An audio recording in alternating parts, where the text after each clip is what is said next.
And Senator Rand Paul blocks a resolution to keep the identity of the whistleblower secret. The resolution was introduced by Senate Minority Leader Chuck Schumer and Senator Mazie Hirono and would have protected whistleblowers from retaliation.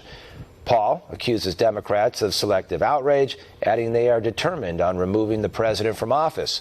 Paul is now proposing his own legislation which would let President Trump face his accuser. One America's John Hines catches up with Senator Paul and has this from Washington. The whistleblower statute, I think, has some good aspects to it in the sense that if people will speak out about corruption, we should hear them.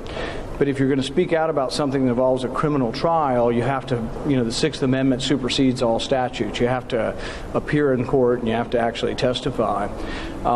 We offered today to expand the whistleblower statute to include and be retroactive.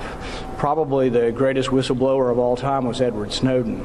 And yet people like Chuck Schumer are down there with fake outrage, and the senator from Hawaii with fake outrage about, we got to protect whistleblowers, Not one of them lifted a finger. In fact, Chuck Schumer was a big opponent, proponent of putting Snowden in jail. So I think his outrage is somewhat feigned and really seems to only selectively apply to whistleblowers that he agrees with. You support transparency more across the board, is that it? Absolutely. But the thing is transparency is, if you're a whistleblower, you shouldn't be fired, and there shouldn't be criminal prosecution of you for being a whistleblower. And if you apply that to Edward Snowden, I think he'd come home, actually. So I think the thing is that it does not necessarily mean that you can make an accusation where someone would go to jail and you don't get to testify. So even the New York Times, no sort of conservative news source here, has admitted that the anonymity applies to the government and the people employing him.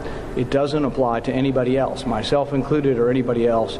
But certainly I think if the media were doing their job, they would be knocking on his door and asking him. If this were somebody and the shoe were on the other foot and this were President Obama and this were some sort of conservative activist, I guarantee the media would see it a lot.